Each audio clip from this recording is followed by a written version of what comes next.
विश्वानि देवसभितर दुरितानि परासु यद भद्रं तन्नयास्वं हिरण्येन गर्भासमवर्तिताग्रे भूतस्य जातः पतिरेक आसीत् सदाधार पृथ्वीं ध्यामुते माय कस्मै देवाय हविषा विधेयम् सर्वमंगल मांगल्ये शिवे सर्वार्थ साधिके शरणे त्र्यंबके गौरी नारायणी नमोस्तुते।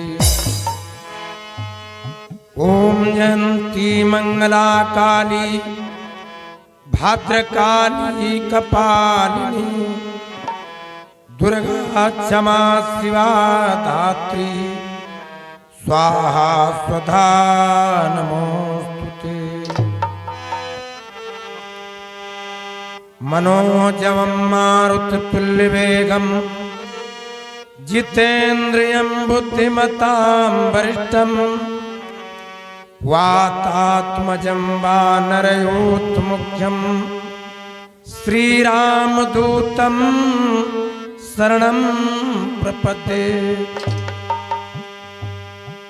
करूं आज वंदना मैं अंजनी की नंदना की चरण सरोज रज शीश से चढ़ाऊं मैं। दीज मुझे आत्म शक्ति आत्म ज्ञान दो करी जोरी आठों प्रहर मनाऊं मैं। सरस्वती वीणा पाणी हंस पे सवार होकर दौड़ी चली आना तुम। टेर रहा तुमको भक्त महेंद्र मृदुल भूले हुए ज्ञान मैया आए कर बताना तुम। बोलिए सच्चिदानंद भगवान की जय हो। प्रेम से बोलिए गणेश भगवान की जय हो। बोलिए अनंत बलवंत हनुमंत लाल की जय हो। परम वंदनीय प्रातः स्मरणीय पूज्य सद्गुरुदेव भगवान पूज्य संत श्री असंग देव जी महाराज जी के चरणों की पावन पगवंदना करते हुए गणेश भगवान के 12 प्रणामों का स्मरण और आवाहन करते हुए भगवान की भगवत लीला का गायन प्रारंभ करने चल रहे हैं। 2 लाइनें सर्वप्रथम वाणी वंदना में, इसके उपरांत आगे का भगवत भाव आप श्रोता बंधु जनों की सेवा में रहेगा। सर्वप्रथम 2 लाइनें वाणी वंदना में। कोसले समितुलेश्वरी सिद्धि करें सब काम वाणी वर्णन के प्रथम बोलो सियापति राम।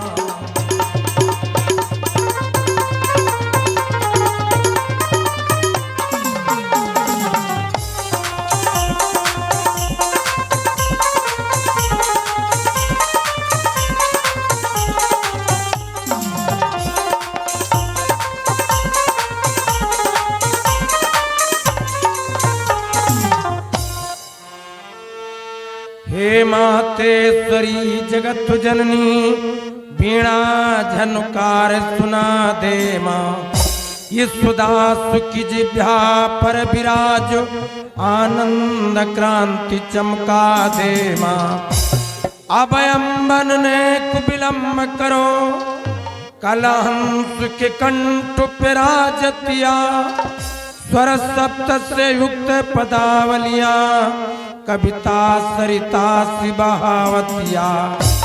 हम सबसे पहले मैया निज शीस झुकाया करते हैं।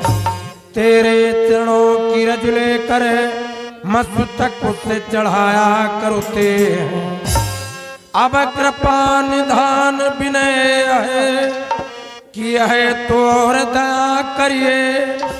अतुसे इति तक की सुसभा बीच में ना तुला जो मेरी।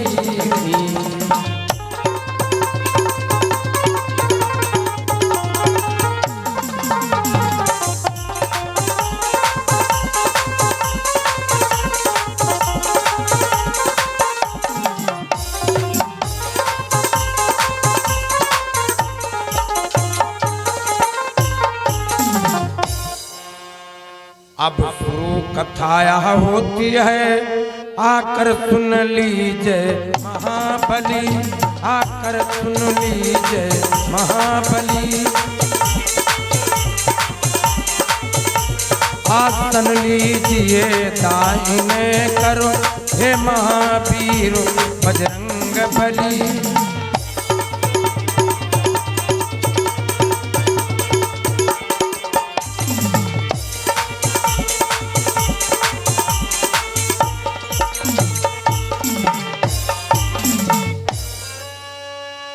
कथा आरंभन हो तो है सुनो वीर हनुमान। आकर आसन लीजिए सखा सहित भगवान। बंदहु गुरु पद पदम परागा।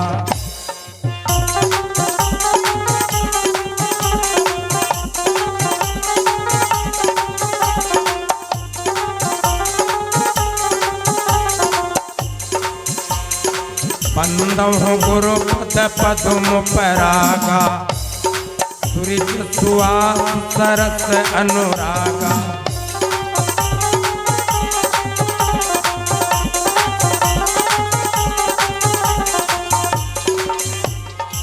तीनु दयाल विरुद्ध संभारी।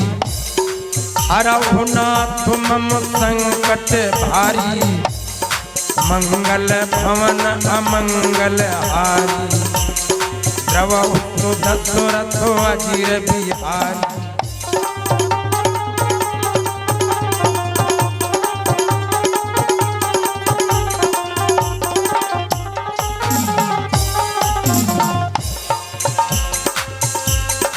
जनक सुता जग जननी जानकी। अतिशय प्रिय करुणा निधान की। पुता के युगपद कमल मनाऊं। जासु कृपा निर्मल मति पाऊं।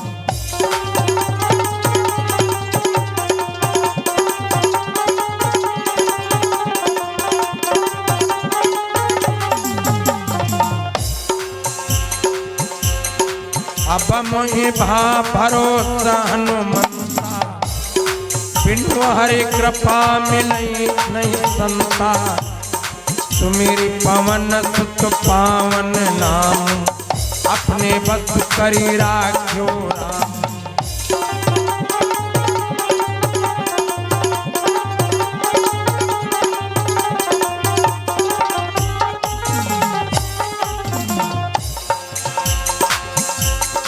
उमा कहूँ मैं अनुभव अपना। सतु हरि भजन जगत सब सपना। हरि अनंत हरि कथा अनंता। कहे सुने बहु विधि सब संता।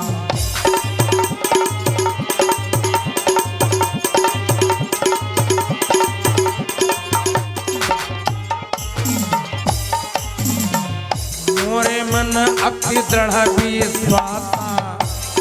राम से अधिक राम के दासा। मोरे मन अति दृढ़ विश्वासा।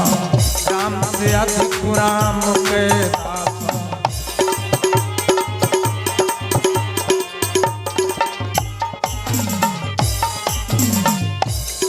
प्रेम से बोलिए सच्चिदानंद भगवान की जय हो। परम आदरणीय श्रोता भक्तजनों, भगवान की लीला में श्रद्धा और विश्वास रखने वाले सभी सत्संगी महान भाव और सत्य स्वरूपा मातृतुल्य देवियों बाल मंडली के सभी सखागणों, आज भगवान की भगवत चर्चा का आपके ग्राम में चतुर्थ सोपान बड़ी श्रद्धा में, बड़ी भगत के साथ में ये प्रेमी लोगों का दूर दूर से आगमन हुआ है। सिद्धौर से हमारे मां वैष्णो मशीनरी सेवा केंद्र प्रोपाइटर श्रीमान देवदत्त सिंह वर्मा जी का आगमन हुआ है और उनके परम भक्त भेटौरा से श्रीमान राम गोपाल वर्मा जी और हमारे मास्टर साहब जी के परम स्नेही उनके संबंधी भैया श्रीमान कृष्ण कुमार वर्मा जी निवासी ग्राम पहलवान प्रवासी और कोटवा सड़क से हमारे भक्त जी का आगमन हुआ है, तो सभी लोगों को धन्यवाद देते हैं। दूर दूर से प्रेमी लोगों का आगमन हुआ है, सबके लिए बहुत बहुत साधुवाद। भगवान की चर्चा में आप लोगों ने अपना कीमती समय दान में दिया। देखिए, जो गुजरा हुआ समय है वो दोबारा लौट करके वापस नहीं आता और ये शरीर प्रतिक्षण मर रहा है। जैसे घड़ी की वो सुई टिक टिक चल रही है, उसी प्रकार ये शरीर मृत्यु को प्राप्त हो रहा है। भक्तों, तो हम भगवान की भगवत लीला का गायन प्रारंभ करें, उसके पहले एक भजन का भाव है। कबीर देव जी ने कहा है, परमात्मा के भजन करने के बारे में बड़ा सुंदर निर्गुण चेतावनी में दो चार लाइनें आप प्रेमी लोग विचार करें। साहब कहते हैं कि करो जतन भगवान का भजन करने के लिए और भगवान की भक्ति प्राप्त करने के लिए। साहब कहते हैं कि करो भजन, अरे करो जतन सखी सैया मिलन की, करो जतन सखी सैया मिलन की, करो जतन सखी सैया मिलन की, करो जतन।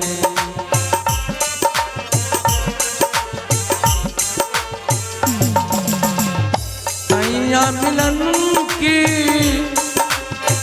सैया मिलनो की, भले माँ मिलनो की, करो जतन सखी सैया मिलन की, करो जतन सखी सैया मिलन की, करो जतन सखी सैया मिलन की, करो जतन।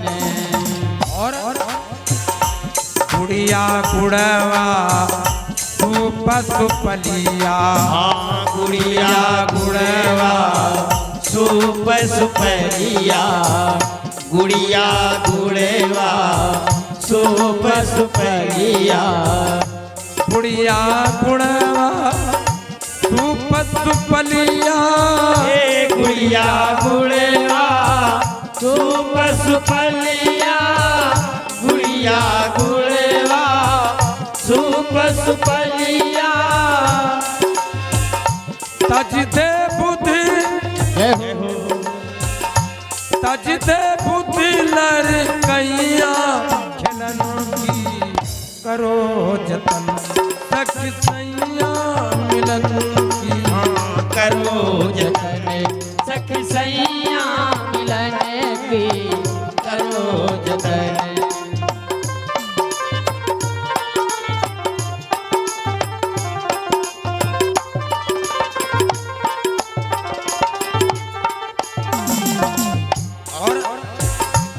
ऊंचा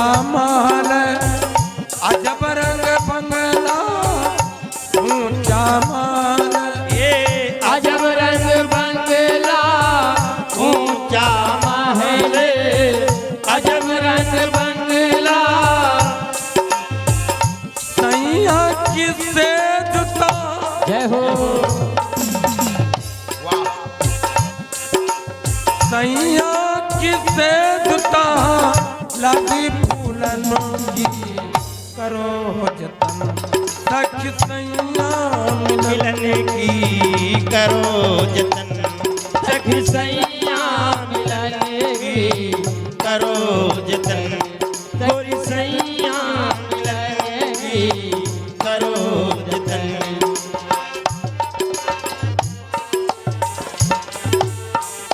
और देवता पितर सब भुइया भवानी देवता पितर सब भुइया भवानी देवता पितर सब भुइया भवानी देवता पितर सब भुइया भवानी देवता पितर सब भुइया भवानी देवता पितर सब भुइया भवानी या मारग जय हो या मारग चौरासी चलन की करो जतन सखी सैया मिलन की करो जतन सखी सैया मिलन की करो जतन सखी सैया मिलन की करो जतन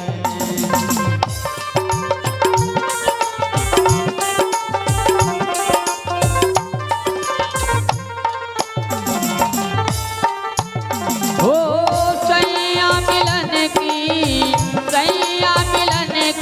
हो सजना मिलन की करो जतन सखी सैया मिलन की करो जतन सखी सैया मिलन की करो जतन सैया मिलन की करो जतन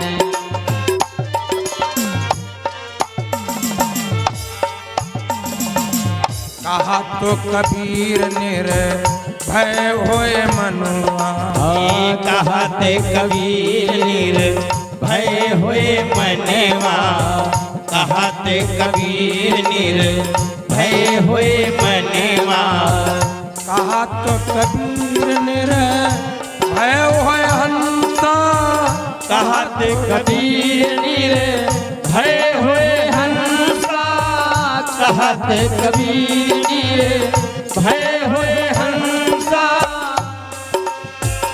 पूंजी बता दो जय हो पूंजी बता दो ताला खुलन की करो जतन सखी सैया मिलन की करो जतन सखी सैया मिलन की करो जतन सखी सैया मिलन की करो जतन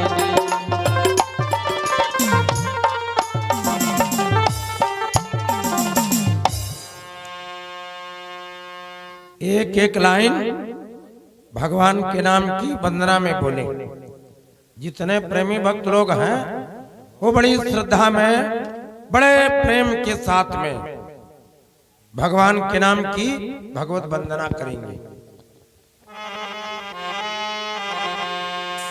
श्री राम जय राम जय जय राम श्री राम जय राम जय जय राम श्री राम जय राम जय जय राम हाँ श्री राम जय राम जय जय राम श्री राम जय राम जय जय राम श्री राम जय राम जय जय राम गोविंद गोपालो जय घनश्याम बोलो गोविंद गोपाल जय घनश्याम श्री राम जय राम जय जय राम जय जय श्री राम जय राम जय जय राम श्री राम जय राम जय जय राम श्री राम जय राम जय जय राम गोविंद गोपालो जय घनश्याम बोलो गोविंद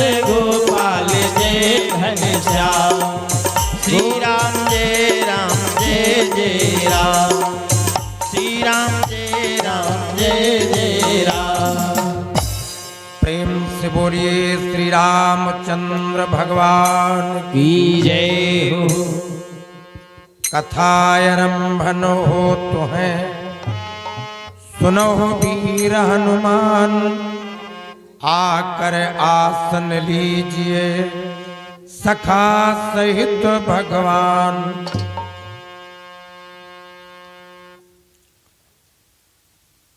भगवान भोलेनाथ महादेव जी भवानी को श्री राम जी की पावन लीला सुनाते हैं। दोपहर काल की पाली में जो चरित्र सुना था उससे आगे के संदर्भ को अब ये शाम काल की बेला में आप प्रेमी लोग सुनने चल रहे हैं। दोपहर के समय में आपने चरित्र सुना था, बड़ा सुंदर।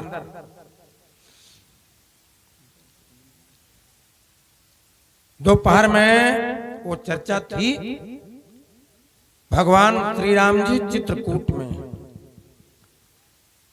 अत्रि महामुनि से भेंट करते हैं और अनुसुईया जी से जानकी जी की वार्ता हुई। वहां से जब आगे को गए तो सुतीक्ष्ण मुनि के आश्रम पर गए, फिर सर्वंग मुनि से मिले, विराध का अंत किया और दंडक वन में पहुंच गए। तो जब दंडक वन में राम जी गए, ये दंडक वन नाम क्यों पड़ा? दंडक वन नाम क्यों पड़ा? एक दंडक नाम का राजा था। भक्तों, वो जो दंडक नाम का राजा था तो उसने एक बार की बात अपने गुरु की कन्या के साथ में छल करना चाहा। अपनी गुरु की पुत्री को अपनी पटरानी बनाना चाहा। तो शुक्राचार्य महाराज जी ने श्राप दे दिया। शुक्राचार्य जी ने कहा कि दुष्ट, हमारी पुत्री संबंध में तेरे भगनी के समान और हमारी पुत्री को तूने पटरानी बनाने का विचार किया तो तेरी बुद्धि भ्रमित। हमारा ये श्राप, जहां तक तेरा राज है वो सब राज तेरा चौपट हो जाएगा। कांटों के करीलों के जंगल होंगे और निचरी वृत्ति वाले लोग उसमें वास करेंगे। तो वही हुआ। राजा दंडक की जब मृत्यु हुई, राजा दंडक का सर्वनाश हो गया। विद्वानों ने कहा है, दंडक सुमति गई बौराई, वो गुरु श्राप से राज नसाई। पूरा उसका राज समाप्त हो गया, राज नष्ट हो गया। तो जहां तक राज था सब कांटों के करीलों के पेड़ हो गए। वो सब निचरी वृत्ति वाले निशाचर लोग उनमें रहने लगे। इसलिए इस जंगल का नाम पड़ा दंडक वन। राजा दंडक के नाम से जंगल का नाम पड़ गया दंडक वन। दंडक वन में गए प्रभु राम जी तो ऊंची हड्डियों का जब टीला देखा, बहुत बड़ा ऊंचा ढेर देखा, तो उस हड्डियों के टीले को देख करके राम जी ने पूछा, ये हड्डियों का ढेर कैसा? तो जंगल के ऋषियों मुनियों ने बताया, महाराज हमको बिना राजा की प्रजा जान करके जंगल के असुरों ने हम लोगों के ऊपर बड़ा उत्पात किया। हमारे ऋषियों मुनियों को, हमारे भाइयों को खा करके उनकी हड्डी का ढेर लगाया। तो राम जी ने प्रण किया कि जब तक पृथ्वी पर के सब निशाचरों का हम संहार नहीं कर देते, हमारा दशरथ नंदन राम नाम नहीं। राम जी ने प्रण किया, निश्चरहीन करऊं मैं भुज उठाए प्रण कीन, उस सकल मुनिन के आश्रमन जाए जाए सुख दी। जाए जाए जा जा करके सबको सुखी किया, सबको धीरज बंधाया। वहां पर राम जी पत्तों की कुटिया बना करके रहने लगे दंडक वन में, पंचोटी में। अब पंचोटी नाम क्यों पड़ा? 5 प्रकार के पेड़ों से वो स्थान घिरा था। बट बिलवर साल कदल पीपल, बरगद बेल केला आम पीपल, ये 5 प्रकार के पेड़ थे, इसलिए स्थान पंचवटी कहलाया। भक्तों, ये आज भी स्थान पंचवटी स्थान आज भी है। हाँ, तो वहां पर राम जी गए और नदी के किनारे पौधारोपण किया, वृक्षारोपण किया। अब एक बात यहाँ पर मतलब की बड़ी वार्ता है, हर व्यक्ति को अपने जीवन में कम से कम 10 पेड़ लगाने चाहिए, 10 पेड़। और अगर परमात्मा की कृपा से आपके पास में खेती बाड़ी है, जमीन जायदाद है, तो आपको पेड़ जरूर लगाना चाहिए। अब ये मजबूरी तो उनके पास में है जो अमीनाबाद में रहते हैं, दिल्ली में, बंबई में, मद्रास, कलकत्ता में, बीच शहर में है, मकान के अलावा जगह नहीं। और पेड़ भी लगाते तुलसी का तो वो भी गमले में, जमीन है नहीं। लेकिन अब आपके पास में 50 बीघा है, तो आपके पास में ये सुविधा है, कम से कम पेड़ लगाओ 10, कम से कम बता रहे हैं। बाग लगाओ, बाग, मेड़ के किनारे पेड़ लगाओ। 10 पुत्रो समोद्रमा, अगर आपने एक पेड़ लगाया तो जानो आपने 10 लड़कों का पालन पोषण करके पढ़ाया लिखाया है, इतना पुण्य आपको मिलेगा। आम का, बरगद का, केला का, पीपल का, ये जो पेड़ है इन सबको देववृक्ष कहा गया। आंवले का पेड़ लगाओ, बेल का पेड़ लगाओ, केला, पीपल, नीम, ये सब पेड़ देववृक्ष। बरगद का पेड़ लगाने से बड़े धर्म की पुण्य प्राप्ति होती है।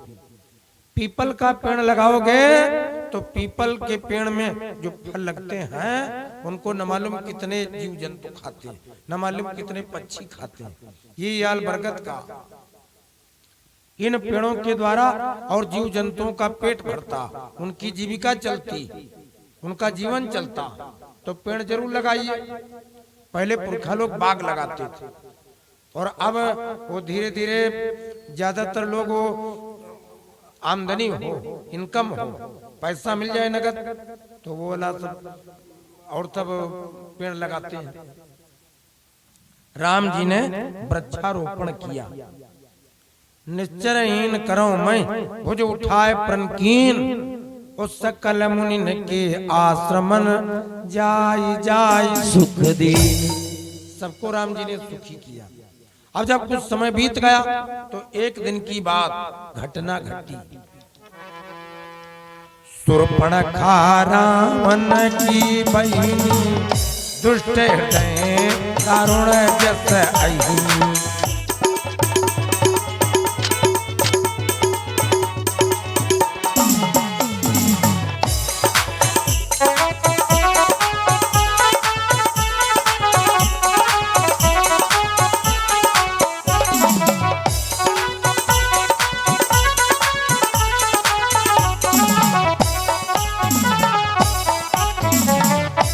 एक दिन की बात, लंकापति राजा रावण की बहन शूर्पणखा वो विचरण करते करते, घूमते घूमते यहाँ पंचवटी मैदान में आ गई। जब राम जी को देखा तो तुलसीदास जी लिखते हैं कि पंचवटी सो गई अकबारा, ओ देखी विकल भय जुगुल कुमारा। वो पंचवटी में जब आई और भगवान राम जी को देखा, लक्ष्मण जी को देखा, तो देख करके विकल हो गई, बेचैन हो गई। राम जी के पास में आई और भगवान से कहा, क्या बोली कि तुम सो पुरुष नमो सम नारी, तुम सो पुरुष नमो सम नारी, यह संयोग विधि रचा विचार।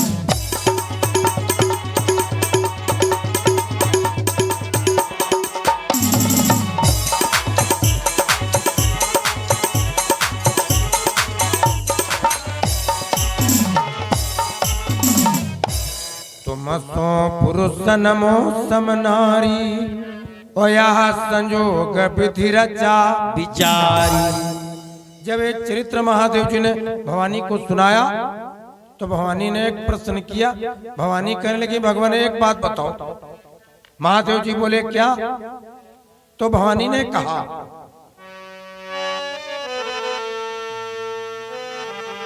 कि गिरिजा कहती सुनो त्रिपुरारी, वो शंका प्रबल प्रचंड हमारी। कहा महाराज हमारे मन में एक शंका पैदा हो रही। महादेव जी बोले क्या? तो भवानी कहती है भगवान एक बात बताइए, कहाँ राम कहाँ लंका वाली, कहाँ राम कहाँ लंका वाली, कहाँ राम कहाँ लंका वाली, कहाँ राम कहाँ लंका वाली, कहाँ राम कहाँ लंका वाली। कहाँ गंगा कहाँ गंदी नाली, कहाँ गंगा कहाँ गंदी नाली, कहाँ गंगा कहाँ गंदी नाली। तुलसीदास तो कैसे लिख डारी, किया संयोग विधि रचा विचारी।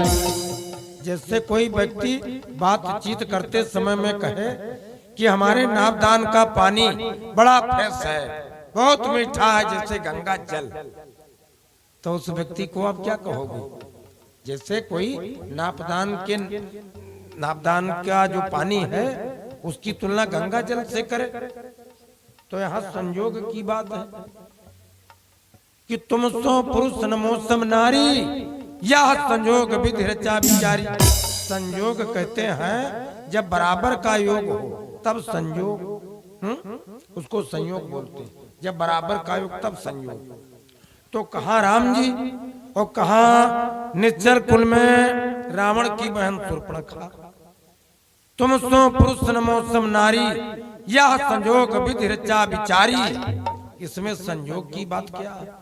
एक कुल के नहीं, राम जी हैं क्षत्रिय कुल के और वो निश्चर कुल की है, ब्राह्मण वंश की, लेकिन उनकी वृत्तियां सब निशाचरी हैं। निशाचरों के लक्षण होते हैं, निशाचरी वृत्ति होती, इसलिए निशाचर कहा गया। और उनकी निशाचरी वृत्ति है क्या? माँ नहीं मातु पिता नहीं देवा, वो साधु से करवा सेवा। और जिनकी यह आचरण भवानी, उते समझो निश्चर सब प्राणी। माँ नहीं मातु पिता नहीं देवा, न माता को मानते हैं न पिता को मानते हैं, न भी देवी देवताओं में श्रद्धा विश्वास। जिनके यह आचरण भवानी, जिनके यह आचरण भवानी, वो सब निशाचर तुल्य, वही सब निशाचर कहे गए। बहुत लोग माता पिता को मानते नहीं, बहुत लोग अपने माता पिता की सेवा करते हैं, उनकी आज्ञा का पालन करते हैं, उनकी सेवा करते हैं। और बहुत घरों में बूढ़े लोगों की सेवा नहीं होती। बूढ़ी जो देवियां हैं, माताएं, उनकी सेवा नहीं होती, वो लोग नहीं करते, वो क्रम चल रहा। और फिर बाद में अपने ऊपर जब वही आता है तो दुख पड़ता है। तो माता पिता की सेवा करनी चाहिए। घर में जो बूढ़े लोग हैं तो सबसे पहले उनको भोजन करवा करके तब भोजन करने का विधान। उनको प्रतिदिन जागरण करने के बाद में आदर दें और प्रणाम करें, ये मानवीय लक्षण है। संयोग की बात क्या है? वो राम जी से बोली जा करके कि तुम तो पुरुष नमो सम नारी, वो यहाँ संयोग विधि रचा विचारी। राम जी से बोली क्या कि ताते अबल की रही,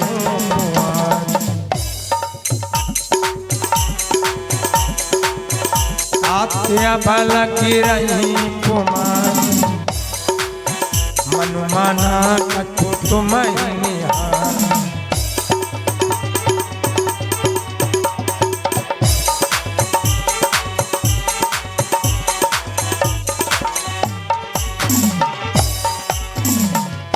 बड़ी विचित्र बात है। पहले राम जी से जब मिली तो उसने कहा कि तुम सो पुरुष न मौसम नारी, अरे तुम्हारे समान कोई पुरुष नहीं और हमारे समान कोई नारी नहीं। और फिर अब कहती है कि ताते लग रहे हो कुमारी। अच्छा एक बात बताओ, पहले कुमारी तब नारी कि पहले नारी तब कुमारी? अरे भाई पहले कोई कन्या कुंवारी होती है और जब उसकी सगाई हो जाती, भौरें पड़ जाती हैं, विवाह हो जाता, तब वो नारी बनती। लेकिन यहाँ पर उल्टी बात चल रही है। जब राम जी से मिली तो उसने कहा कि तुम सो पुरुष न मौसम नारी। और फिर दूसरी बात में कहती कि ताते अब लग रही कुमारी। अब ये दूसरी बात और बतला रही है। तो बहुत लोग ये अर्थ जोड़ते हैं कि शूर्पणखा राम जी से वो अपने विवाह करने की बात करती कि तुम्हारे समान कोई पुरुष नहीं हमको दिख पड़ा और हमारे समान तुमको कोई और स्त्री न मिली होगी। लेकिन यहाँ पर विचार करें आप भक्त लोग, शूर्पणखा के कहने का तात्पर्य क्या? शूर्पणखा के कहने का मतलब क्या? जिस समय लंका के राजमहल थे, शूर्पणखा राम जी के पास में आई थी, तो उस समय शूर्पणखा वैधव्य रूप में थी, विधवापन में थी। शूर्पणखा विधवा थी। शूर्पणखा के पति का नाम था विद्युतजिह्व और एक सांब कुमार नाम का शूर्पणखा के एक पुत्र था। वो लक्ष्मण जी के बाण से धोखे से मर गया था दंडक वन में, पंचवटी में। ये कथा आनंद रामायण में वर्णित। भक्तों, तो शूर्पणखा ने राम जी से क्यों कहा कि तुम सो पुरुष न मौसम नारी? वो क्या विवाह करने की बात करती? अब यहाँ पर विचार करें, यहाँ पर ध्यान दें प्रेमी जन। शूर्पणखा के पति का नाम था विद्युतजिह्व। विद्युतजिह्व नाम क्या था? इसकी जीभ से आग की लपट निकलती थी। बहुत पराक्रमी, बड़ा बलवान था विद्युतजिह्व। तो रावण को जब कहीं पर युद्ध करने को जाना होता था, अपने बहनोई विद्युतजिह्व को वो बुला लेता था और अपने बहनोई की मदद से लड़ाई जीत लेता था। एक बार की बात, रावण का बहनोई विद्युतजिह्व लंका को आया और जब लंका को आया तो लंका में निकुंभिला मठ देखा। उस मठ को देख करके बहुत प्रसन्न हुआ। वहीं पर भगवान शिव जी का पूजन करता था दशानन। उस जगह को देख करके लालच आया, अगर ये निकुंभिला मठ हमारे कब्जे में हो तो बहुत ज्यादा अच्छा हो। तो रावण से कहा कि भाई हमने बहुत बार तुम्हारी मदद की है, हम तुमसे पहली बार एक चीज मांगते हैं। क्या? कहा ये लंका का जो निकुंभिला मठ है इस पर हमारा अधिकार हो, इस पर हमारा कब्जा हो। तो देखो, जमीन जायदाद के लिए, धन के लिए, रुपया पैसा के लिए, मकान प्रॉपर्टी के लिए लड़ाई झगड़ा मारपीट आज भी हो जाते हैं। रावण ने मना कर दिया, सब तो ठीक है, लेकिन इस पर अधिकार केवल हमारा रहेगा और किसी का नहीं। बस दोनों लोगों में बात बात में युद्ध छिड़ गया। तो जब युद्ध छिड़ गया तो रावण ने विचार किया मन में, अगर इस विद्युतजिह्व ने हमारा अंत किया तो लंका का पूरा राज्य ये ले लेगा, लंका इसके अधिकार में आ जाएगी। तो सोचा पहले ही वार करें, दुश्मन को, रोग को, कर्ज को, इनको कभी छोटा नहीं मानना चाहिए। तो रावण ने अपनी चंद्रहार तलवार के द्वारा अपने बहनोई का मस्तक अलग कर दिया, अपने बहनोई को मार दिया। अब शूर्पणखा विधवा हो गई। तो जब शूर्पणखा विधवा हुई, उसने लंका में, लंका की चौखट पर खोपड़ी पटक पटक करके प्रण किया कि हम जब तक लंका की एक एक स्त्री को अपने समान विधवा न बना देंगी, हमारा शूर्पणखा नाम नहीं। तो शूर्पणखा ने प्रण किया लंका के निशाचरों के नाश करवाने का। और राम जी ने प्रण क्या किया? निश्चर ही न करो मैं भुज उठाए प्रण कीन। राम जी ने निशाचरों का अंत करने का प्रण किया। तो अब दोनों लोग एक जैसे, एक ने प्रण किया नाश करने का और एक ने प्रण किया नाश करवाने का।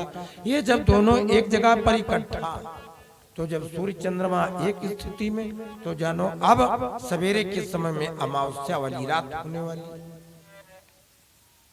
इसलिए गोस्वामी जी लिखते हैं, शूर्पणखा के कहने का तात्पर्य है बनवासी, हमने तमाम खोज की लेकिन हमको तुम्हारे समान कोई पुरुष न मिला जिसने हमारे प्रण को पूर्ण करने का संकल्प लिया हो। और सुनो हे बनवासी, आपको भी हमारे समान कोई नारी न मिली होगी जिसने अपने ही कुल खानदान का अंत करने का संकल्प लिया हो। तब तुलसीदास जी लिखते हैं कि तुम तो पुरुष नमो समनारी, यह संयोग विधि रचारी। तुम सब पुरुष नमो समनारी, यह संयोग विधि रचा विचारी।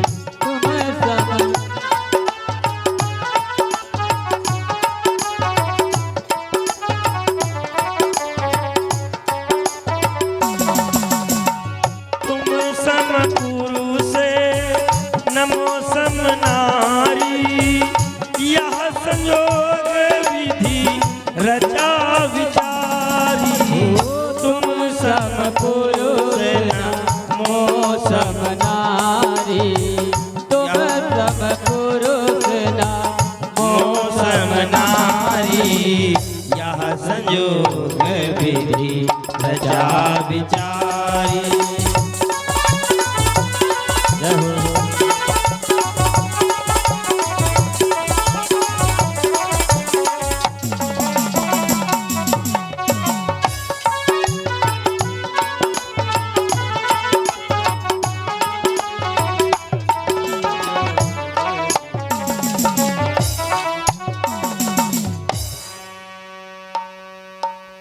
तो राम जी ने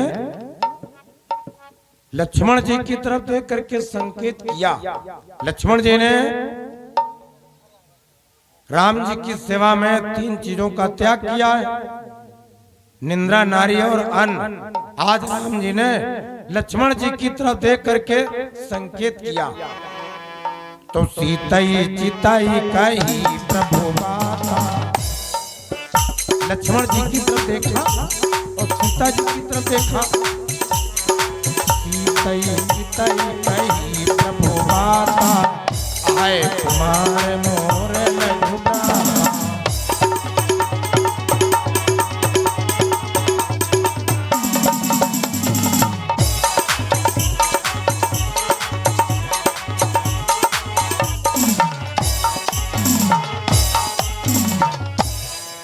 सीतय चितय कही प्रभु बाता, वह कुमार मोर लघुभ्राता।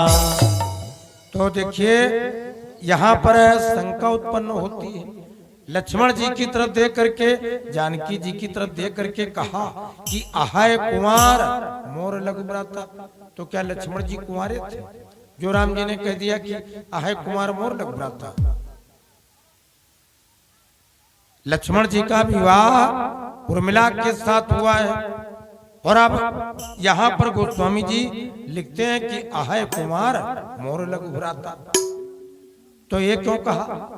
शूर्पणखा के लिए अहिनी, लक्ष्मण जी के लिए अहाय, ये शब्द क्यों आए? लक्ष्मण जी शेषावतारी, ध्यान देवें प्रेमी जन, लक्ष्मण जी शेषावतारी, और वो दौड़ करके काटने वाली सर्पणी की नाई, दुष्ट हृदय दारुण जिस अहिनी। अहिनी शब्द के साथ में ये दारुण शब्द आया है। तो दारुण के 2 तात्पर्य, एक तो दौड़ करके काटने वाली सर्पणी के समान, और एक दारुण का तात्पर्य है असह दुख देने वाली। अब ये शूर्पणखा जो लंका से आई है, तो अब लंका वालों को ये असह दुख देने वाली है। दौड़ करके काटने वाली सरपणी की तरह ये फन मारेगी पंचोटी में और जहर चढ़ेगा लंका वालों की। देखिए, सीतई चितय कही प्रभु भाता, वह कुमार मोर लघु भ्राता।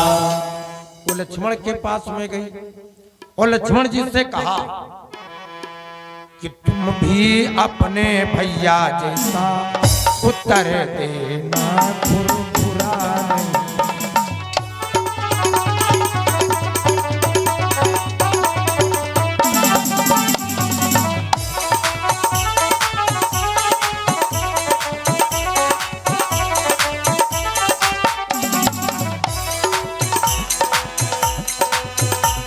तुम भी अपने भैया जैसा उत्तर देना फुरफुरा।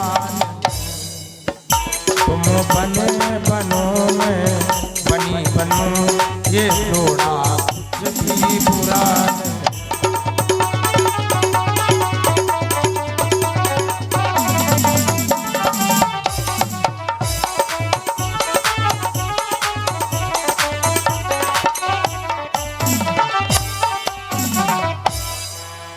तो जब ऐसे कहा, लक्ष्मण जी क्या बोले? असो बिचारी बोले ब्रह्मचारी,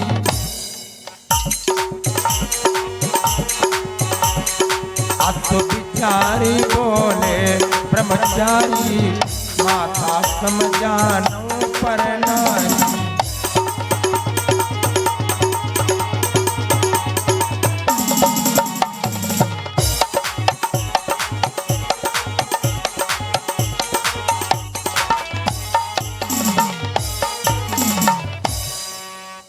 कि माता समझानो पर नारी। नीति में नीतिकार ने कहा है कि मातृवत परदारे परद्रव्ये सुलोष्टवत आत्मवत सर्वभूते यह पश्यति सह पंडिता। जो व्यक्ति दूसरे की स्त्री को माता के समान मानता, परद्रव्ये सुलोष्टवत दूसरे के धन को मिट्टी के ढेले की तरह मानता, और आत्मवत सर्वभूते अपनी आत्मा की तरह दूसरे की आत्मा के भाव को जानता। भाई जो चीज हमको बुरी लगती है, जो व्यवहार हमारे लिए अभद्र लगता, हमको अच्छा नहीं लगता, वो व्यवहार हम दूसरे के प्रति न करें। मात्रवत परदारेश परद्रव्येषु लोष्टवत् आत्मवत सर्वभूतेष यह पश्यति सह पंडिता। जो दूसरे की स्त्री को माता के समान मानता, दूसरे के बिना मेहनत के धन को मिट्टी के ढेले के समान मानता, और अपनी आत्मा के समान दूसरे की आत्मा के भाव को जानता, तो विद्वान कहते हैं सह पंडिता, मतलब वो विद्वान है, वो ज्ञानी है, वो विवेकी, वो विचारवान।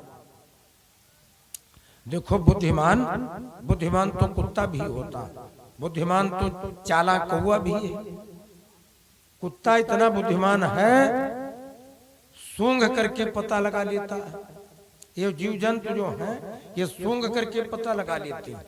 अब यहाँ कथा चल रही है, बहुत लोग जब कथा हो जाएगी तब कहेंगे, जो पूछोगे कि आए क्यों नहीं, तो बताएंगे कि वो क्या कुछ था, तो आप कहोगे कि वो कथा का आयोजन था, आए नहीं, तब बताएंगे कि फिर हमको पता नहीं चला, हम जान नहीं पाए।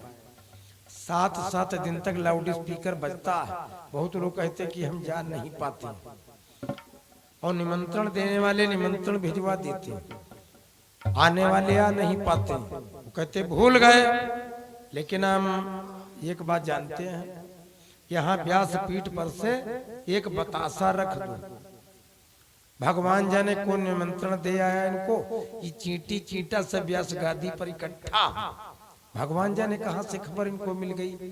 ना कहीं पर होर्डिंग, ना फ्लैक्स, ना किसी ने प्रचार किया, ना किसी ने हैंडबिल बांटा, ना तो कोई ना उठा को निमंत्रण लेकर के गए। ये चींटी चींटा इकट्ठा, इनको खबर मिल जाती, खबर हो जाती। तो बुद्धिमान तो और भी जीव जंतु, लेकिन विवेकी ये मनुष्य है, मनुष्य विवेकी। अच्छा, एक बात और है, अगर आपको धन पैदा करना है तो खेती बाड़ी करके, दुकानदारी करके, बिजनेस व्यापार करके आप धन पैदा कर सकते हो। अगर मान सम्मान प्राप्त करना है तो इलेक्शन लड़ करके, कोई उच्च पदवी प्राप्त करके मान सम्मान प्राप्त कर सकते हो। स्कूल में पढ़ करके विद्या प्राप्त कर सकते हो। लेकिन ये तुलसीदास जी के मत के अनुसार जो विवेक है, ये विवेकी आप कहां बनोगे? विवेक कहां जागता? बिनु सत्संग विवेक न होई, राम कृपा बिनु सुलभ न सोई।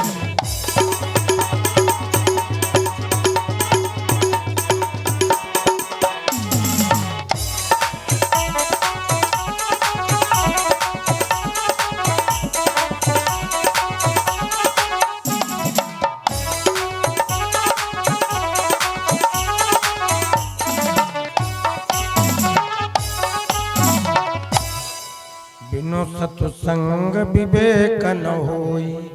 जब तक आप भगवान की कथा नहीं सुनते हो और जब तक आप किसी ऋषि मुनि का सत्संग नहीं करते हो, तब तक विवेकी नहीं बन पाते हो। तो इसलिए कथा सुननी चाहिए और ऋषियों मुनियों का सत्संग करना चाहिए। बिनु सत्संग विवेक न होई। हम बात कर रहे थे वहां की,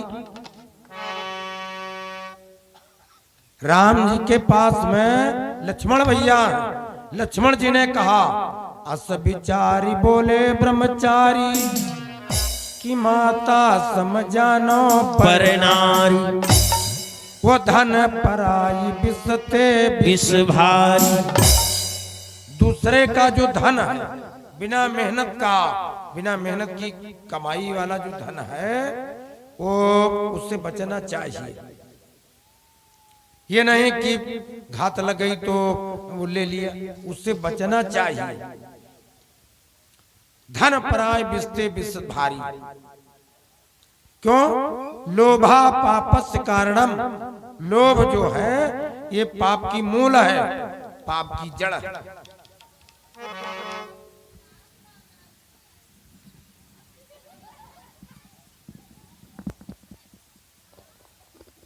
निवेदन है माताओं बहनों से